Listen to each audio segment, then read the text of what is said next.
Hoy vamos a hablar del pesimismo de Pío Baroja. Yo también he cambiado.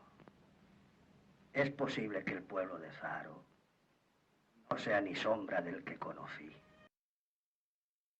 Pío Baroja nace en San Sebastián en 1872, en el seno de una familia burguesa y de clase alta, que va a ser reconocida por la ciudad gracias a sus labores de periodismo y de artes gráficas.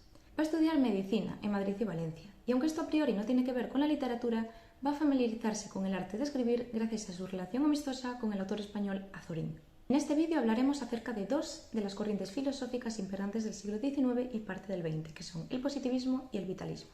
Y para ello realizaremos un viaje a través de una de las obras más importantes del autor, El árbol de la ciencia. Pero antes de pasar a comentar la novela, vamos a hablar brevemente de cada una de ellas. Por un lado tenemos el positivismo. El positivismo es, ante todo, una consecuencia del avance científico. El positivismo nace en el siglo XIX, un momento en el que el hombre va a disponer de dos herramientas principales. Por un lado, la industria, que va a ser el motor de funcionamiento para resolver algunos de sus proyectos.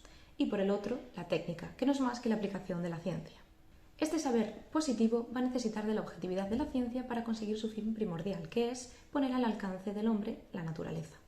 Esta corriente va a estar fundamentada en hechos observables, es decir, todo aquello que tenga que ver con la lógica, el empirismo y lo racional. El término positivismo fue acuñado por primera vez por el filósofo y matemático francés Auguste Comte, quien desarrolló su famosa ley de los tres estados.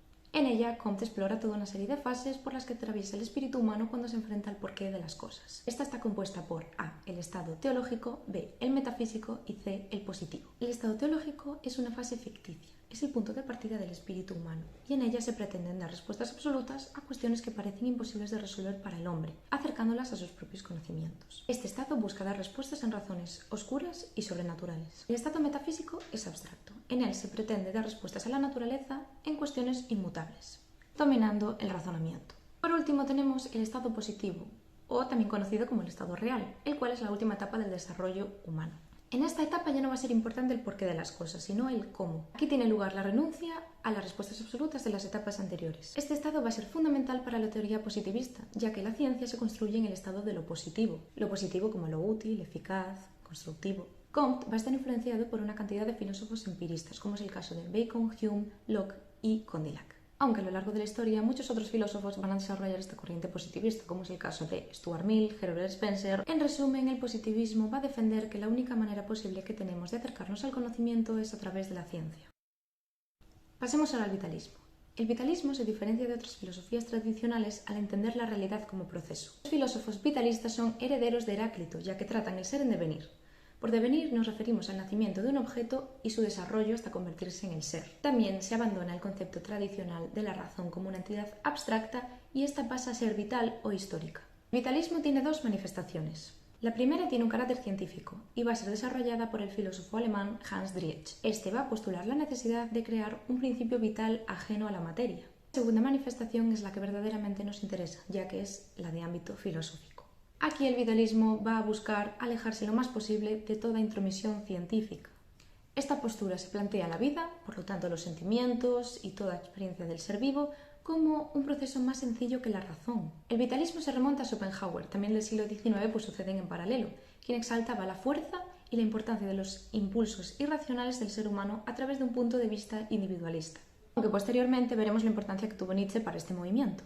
En conclusión, el vitalismo va a buscar separarse de la ciencia, centrándose en el presente y en la importancia de los impulsos racionales para comprender la vida y la propia experiencia humana. Volviendo a la novela, El árbol de la ciencia se publica en 1911 y va a realizar un complejo y profundo análisis de la sociedad española entre 1887 y 1898. Pío Baroja nos presenta la historia de Andrés Hurtado, un estudiante de medicina frustrado y desilusionado con su carrera al no ser lo que él esperaba. Este va a ser el encargado de defender la postura positivista a lo largo de la novela, centrándose en la importancia del progreso de la ciencia, que va a intentar resolver también los problemas de la vida cotidiana. Por otro lado tenemos a su tío Iturrioz, que va a optar por la corriente vitalista. Se nos muestra como un hombre armado de valor, en reposo, sereno, capaz de controlar todas sus emociones y no caer en la desesperación, ya que esta es la única salida frente a una vida de fuerza ciega y sin propósito alguno. Para la teoría vitalista, la esencia de la vida es el dolor, no hay forma de escapar de la enfermedad o de la muerte. Por eso el hombre sabio debe cultivar la ataraxia y ser capaz de controlar todo aquello que suceda, aplacando el deseo y el dolor. El pensamiento del autor no va a ser más que una síntesis entre los pensamientos de Kant, Schopenhauer y Nietzsche. Pío Baroja muestra un gran afán por comprender la realidad, y El árbol de la ciencia no es más que su obra más completa que enseña su visión del mundo. Para él, el ser humano es una anomalía.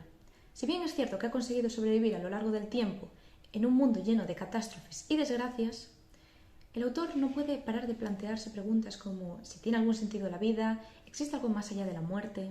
Para comprender el pesimismo que tanto lo caracteriza, vamos a ver una entrevista al autor Fernando Sánchez Dragó, quien él mismo lo conoció. Bueno, seguramente es el más pesimista de todos. No cabe llegar más lejos en el pesimismo. Además, el propio Baroja lo decía, convertía el pesimismo en una bandera, convertía el pesimismo prácticamente en la falsilla, en el papel pautado de su actividad, tanto de su actividad personal, familiar, cordial, como de su actividad literaria. Entonces, fíjate que, bueno, tan pesimista era que no se le conocen amores. Supongo que los tendría alguna vez, ¿no? Pero no se le conocen amores, o por lo menos si se le conocen, no sé, han permanecido envueltos en la penumbra. Entonces, incluso con sus amigos, acababa enfadándose con todos. A modo de conclusión, podemos decir que el positivismo y el vitalismo fueron dos de las corrientes imperantes del siglo XIX y parte del XX. Ambas son diferentes, pues persiguen objetivos completamente distintos. Sin embargo, Pío Baroja, a lo largo de su novela, nos acerca a ellas para enseñarnos su forma de ver el mundo. Sin duda, podemos decir que es una obra muy compleja y con un gran desarrollo de los personajes, los cuales van aprendiendo el uno del otro hasta transformar sus ideas. Recuerdo que a la entrada, como en otros pueblos vasco-franceses, había una gran cruz de madera pintada de rojo, con diversos atributos de la pasión: un gallo, las tenazas, la lanza, los clavos. Detrás de esta cruz, que le daba un carácter sombrío y trágico a la aldea, estaba la iglesia, pequeña, humilde, y rodeándola sobre una tapia baja, el cementerio. En él, entre las tumbas, brillaban rosales de varios colores: rojos, amarillos, blancos, y mezclándose con ellos como protesta de la propia vida. Las malas hierbas crecían vigorosas, extendiendo sus vástagos robustos por el suelo y dando un olor acre en el crepúsculo tras las horas del sol.